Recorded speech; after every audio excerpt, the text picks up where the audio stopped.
नमस्कार दोस्तों, welcome back. आप देख रहे हैं कॉफी विद सुमित जैन। दोस्तों, बहुत लोग पूछते हैं कि पिछले 10 सालों में मोदी जी ने किया क्या।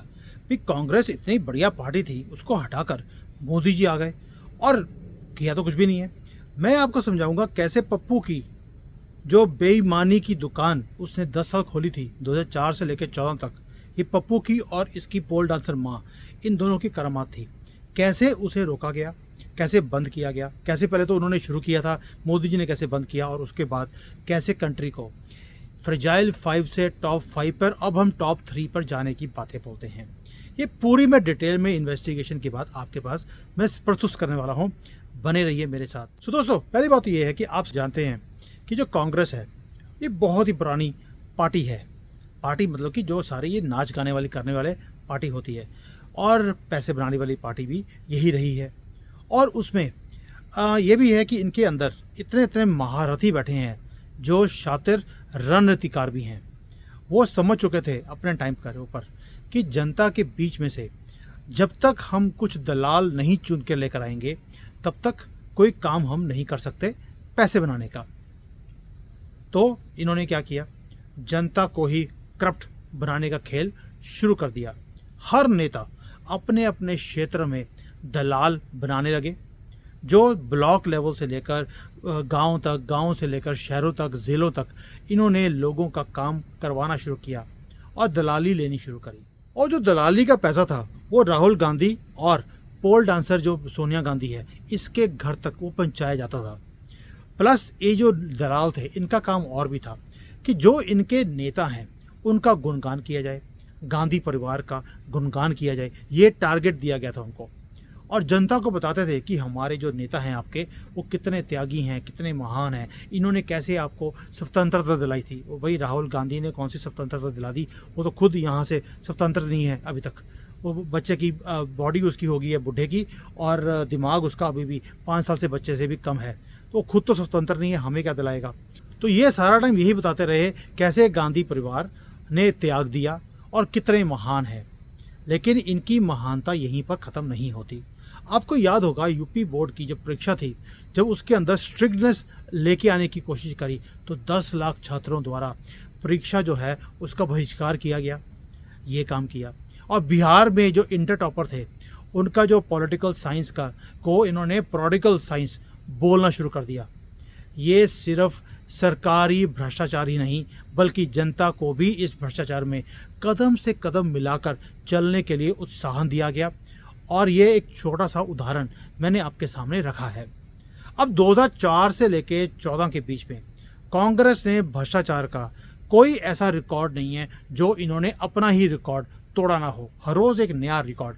कब पहले शुरू होता था 10,000 20,000 करोड़ की दलाली या भ्रष्टाचार, बाद में 1 लाख करोड़ से नीचे तो न्यूज़पेपर वाले भी छापना पसंद नहीं करते थे कि ये कोई दलाली हुई या कोई घोटाला हुआ। इसलिए आपने हमेशा सुना होगा 1 लाख करोड़, 2 लाख करोड़, 5 लाख करोड़। और भाई फेक करेंसी 5 लाख करोड़ की प्रिंट करके पाकिस्तान में पड़ी हुई थी, जो ही भारत में लेके आने वाले थे। बल्कि इस लेवल पर इन्होंने भ्रष्टाचार इस देश में किया। किसने?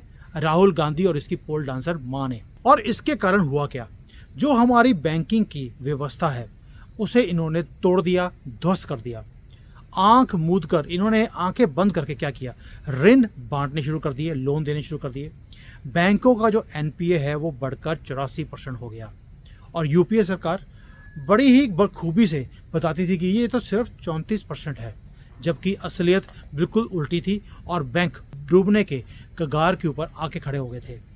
और इसी पॉलिटिकल, इकोनॉमिक और जो स्ट्रेटेजिक सिनेरियो है, जो टूटा पड़ा था सब कुछ, उसके बीच में एंट्री होती है मोदी जी की 2014 में।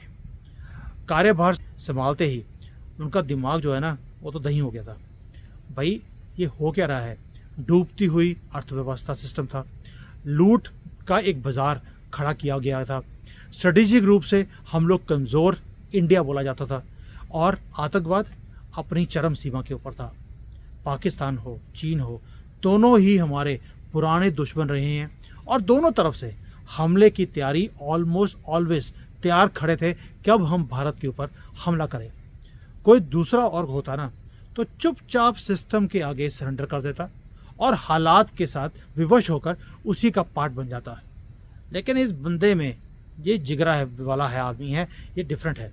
और मोदी का जो राष्ट्र प्रेम अंदर दिल के अंदर था, हिचकोरियाँ मार रहा था, और इन्होंने चैलेंज को एक्सेप्ट भी किया। और साथ मिला एक माहिर रणनीतिकार जिसका नाम था अजीत डोभाल का।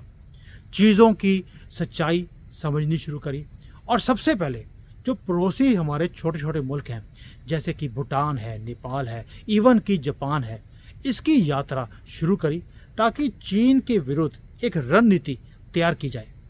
फिर दौरा शुरू किया जो बड़ी बड़ी शक्तियां हैं, महाशक्तियां जिसको हम बोलते हैं, और फिर वहाँ पर रिलेशनशिप बनाने के बाद आतंकवाद के खिलाफ लड़ने के लिए एक बहुत ही अटल निश्चय वाला इन्होंने निश्चय दिखाया अपना, और पाकिस्तान को विश्व में सबसे ज़्यादा अलग धड़क कर दिया।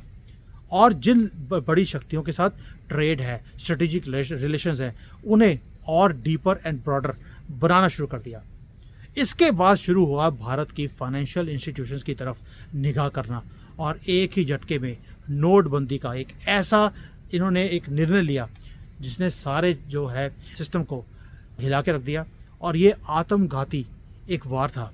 इससे पहले भी इंदिरा गांधी को बोला गया था कि फेक करेंसी बहुत ज़्यादा फैली हुई है, इसे बंद कीजिए, इसे डीमोनेटाइज कीजिए। और उन्होंने अपने वित्त मंत्री को बोला था, क्यों आगे चुनाव नहीं लड़ने क्या?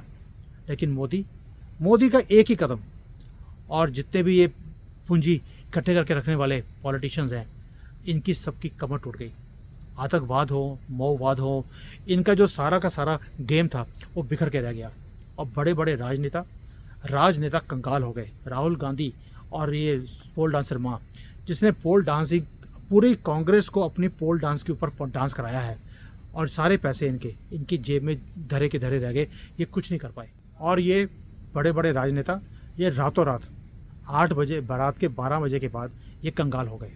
लेकिन ये दुख ऐसा था कि जलते रहे, गिरते रहे, लेकिन लोगों को भ्रमित करने के लिए ये बोलते रहे कि देखिए लोगों की चीखें निकल रही हैं, जनता त्राही त्राही कर रही है, कोई उनकी बात सुनने को तैयार नहीं है। लेकिन ये व्यथा इनकी अपनी थी, जो आप लोग समझ भी सकते हैं, और उस वक़्त हम इनके ऊपर हंसते भी थे। और इसके बाद एक और अभूतपूर्व निर्णय लिया गया, वो था सर्जिकल स्ट्राइक का, और इस पर पाकिस्तान के हौसले ही तोड़ दिए। वो सोचते थे कभी भारत कर ही नहीं सकता, और हमने करके दिखाया। और फिर डोकलाम विवाद पर चाइना को भी हमने तारे दिखा दिए। और अब मोदी का ताप जो है इतना देखने वाला है कि बैंक लुटेरे थे, उन्होंने भागना शुरू किया। पर मोदी तो मोदी है, इन लुटेरों को विदेश में भी चैन से बैठने नहीं देता। और उन लुटेरों ने बोलना शुरू कर दिया, हम तो पैसे लुटाने को तैयार हैं, मोदी लेने को तैयार नहीं है। दोस्तों, ये होता है एक निर्णय लेने वाला आदमी। और देश में 30 साल से जो प्रोजेक्ट्स रुके पड़े थे, वो सारे पूरे होने शुरू हो गए टाइम से पहले। और जो बिहार के लोग हैं, आपको याद होगा कि जब वहाँ पे सड़कें बनती थी, वहाँ पे एक नारा होता था, मुझे किसने बताया, बिहार के लोग ने, मेरे एक दोस्त हैं अशोक जी, उन्होंने बताया मुझे, मैं रिपीट कर देता हूँ कि जब वहाँ पर चुनाव होते थे, वहाँ पे सड़क की कोई परियोजना होनी थी, तब वो लोगों को बोलते थे, ये सड़क तुम गरीबों का क्या करेगी, बस जो ये सारी है ये तो बड़ी बड़ी जो लोग हैं ये आदमियों के चलने के लिए हैं। बढ़िया सड़कों पर रेस चलाई जाएगी बसों की, और तुम्हारा जो बच्चा लोग है ना, ये उसी बस के नीचे पीछे जाएगा, और पुलिस भी झट से तुम्हारे ही द्वारे खड़ी हो जाएगी और तुम्हें पकड़ के ले जाएगी। और जनता जय जयकार करती थी ऐसे लुटेरों को और ऐसे जो पॉलिटिशियंस हैं। और आज बिहार के अंदर, पूरे देश के अंदर 6 लेन की, 8 लेन की सड़कें बन रही हैं, एक्सप्रेसवे बन रहे हैं, सुपर एक्सप्रेसवे बन रहे हैं। और जो रेलवे प्लेटफॉर्म है, इनके ऊपर कभी आपने इतनी सफाई देखी थी जितनी आप आज देख रहे हैं? ये सारे काम किए मोदी ने इसी अर्थव्यवस्था के अंदर बैठकर, जहाँ पे सारे चोर चक्कों ने कब्जा किया हुआ था। गोरखपुर जैसे एरिया के अंदर भी, ये यूपी में आए थे, वहाँ पर पिछले 40 वर्षों से हर साल सर्दियों के टाइम पर हज़ारों बच्चे बीमारी का शिकार होते थे, मरते थे। और इन्हीं बीमारियों के नाम पर सरकारी लोग भारी माल लूटते थे, एक धंधा बना लिया था। क्या आपने इस साल मौत की कोई भी बात सुनी है सर्दियों में? योगी ने मौत को, जो ये सारा इनको षड्यंत्र बनाया हुआ था, उसे जड़ से उखाड़ कर बाहर फेंक दिया। और ये कोई छोटी अचीवमेंट्स नहीं है, या मोदी हो, क्या योगी हो, या कोई भी स्टेट गवर्नमेंट्स हो। कांग्रेस के साथ साथ जितना भी सारा विपक्ष है, ये क्या चाहता क्या था, ये सिलेक्टिव विकास हो सिर्फ मुसलमानों के लिए, हिंदुओं को तो इन्होंने कुछ किया ही नहीं, और अपनी दुलाली की दुकान चलती रहे। लेकिन मोदी जी, इनका फॉर्मूला ही कुछ और था दिमाग के अंदर। ये चाहते थे कि मैं पूरे देश को एक प्रॉपर सेट कर दूं, एक बार बेस को स्ट्रांग कर दूं जो कांग्रेस ने हिला के रख दिया था। इसलिए पहले उन्होंने दलालों का ही काम खत्म किया कि अगर कांग्रेस की कमर तोड़नी है तो इन दलालों की जो ये दुकान खोली हुई है कांग्रेस ने, ये पप्पू ने, इसकी पोल डांसर मां ने, इसे ही पहले ख़त्म करना पड़ेगा। इसलिए हर चीज़ ऑनलाइन कर दी ताकि दलाल की ज़रूरत ही ना पड़े, आपको कहीं जाना ही ना पड़े, आप ना जाएंगे ना दलाली कोई मांगेगा। इसीलिए कांग्रेस का जो दुख है कि जी देखिए, अब मोदी जी ने तो कुछ किया नहीं है, गरीबों का बुरा हाल कर दिया। गरीब कौन? इन्हीं के दलाल जो आज गरीब हो गए हैं, और कांग्रेस खुद आज गरीब हो गई है। क्राउड फंडिंग में पैसा इकट्ठे करने की बातें बोलती है। क्यों? ये जो पहले था इनके हाथों में वो ख़त्म किया। उसके बाद जो इन्होंने नकली करेंसी पाकिस्तान में प्रिंट करके वहाँ से यहाँ मंगवाने का कार्यक्रम बनाया था, उसको भी ख़त्म किया डिमोनेटाइजेशन के बाद। इसीलिए सारा जो इनका धंधा है वो चौपट हो गया। आज इसकी कमी कांग्रेस को, जो कि 134 करोड़ सालों से हमारे देश को लूट रही थी, इसकी कमी हो गई है।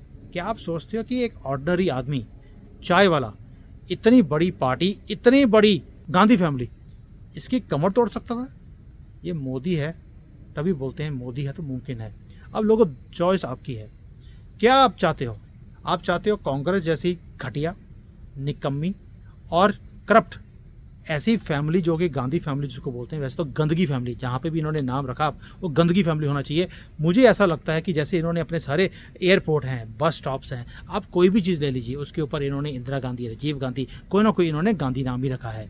मुझे लगता है जितने भी पूरे देश के अंदर जो टॉयलेट हैं या कोई कूड़ादान हो, वहाँ पे नाम लिखना चाहिए, ये है राजीव गांधी कूड़ादान, ये इंदिरा गांधी टॉयलेट, तभी ताकि इनका नाम हमेशा ही अमर रहे हमारे देश में, और हमें याद रहे कैसे इस फैमिली ने हमारे देश में गंद डाला और हमारे देश का पट्टा बढ़ा दिया, कभी भी उठने नहीं दिया, और कैसे हिंदुओं के साथ इन्होंने दुर्व्यवहार किया है। अब ये देश है हमारा, ये समृद्ध भी है, स्वस्थ भी है, और ये संभल भी रहा है, और दुनिया को आज हम रास्ता दिखाते हैं। दुनिया हमारी तरफ देखती है कि भारत क्या बोल रहा है, मोदी जी क्या बोल रहे हैं। इसलिए मैं बार बार बोलता हूँ, ये हमारे लिए सेल्फ रिफ्लेक्शन का टाइम है कि क्या हमें ये लुटेरे, इनको सत्ता दोबारा से देनी है, या एक कर्म योगी, इसको सत्ता देनी है। चॉइस आपकी है, सॉल्यूशन आपके सामने है। और राम मंदिर भी बन गया है, इनॉग्रेट भी हो गया भाइयों। ये क्या आपने सोचा था आपकी ज़िंदगी में कभी भी होगा? 370 जाएगा। ये छोटी चीज़ें जो बार बार आप रिपीट नहीं करना चाहते, वो तो बड़े काम है। जो छोटे छोटे काम मोदी जी ने किए, घर घर में टॉयलेट, घर घर में घर, घर घर में झोपड़ी झोपड़ी में चूल्हे, और उनको चूल्हा दिया, गैस सिलेंडर दिया, उसके बाद वहाँ पर घर भी बना के दे दिया। अब वहाँ पर लाइट भी है, पानी भी है। एक मैंने सर्वे देखा है कि भाई 23 से लेकर 24 घंटे तक बिजली आनी शुरू हो गई, जो कि पहले क्या होता था? पहले होता था कब आएगी और कब दोबारा जाने के बाद कब आएगी यही पता नहीं था, मिन्नतें डालनी पड़ती थी, फ़ोन करना पड़ता था। अभी ऐसा कुछ भी नहीं है, और जितनी भी फैसिलिटीज़ हैं they have become so low cost. मैंने इसके ऊपर भी वीडियो बनाया था डिटेल में कि कैसे दलाली के कारण हमारे जो इंटरनेट की कॉस्ट है वो कितनी होती थी, 700 रुपये, 800 रुपये, आज 150 रुपये में हमें 10 गुना ज़्यादा फैसिलिटी मिलती है। आउटगोइंग इनकमिंग फ्री है, इंटरनेट फ्री है। ये है फ़र्क मोदी के आने के बाद। और अभी भी लोग पूछते हैं मोदी ने आकर किया क्या है। आंखें खोलिए, समझिए कि मैं क्या बोलने की कोशिश कर रहा हूँ। जय Hind, Vande Mataram. Hi there. If you liked the video, please don't forget to smash the like button, subscribe to our channel, and activate the bell icon so that you receive all notifications whenever we upload a new video. Thanks for watching.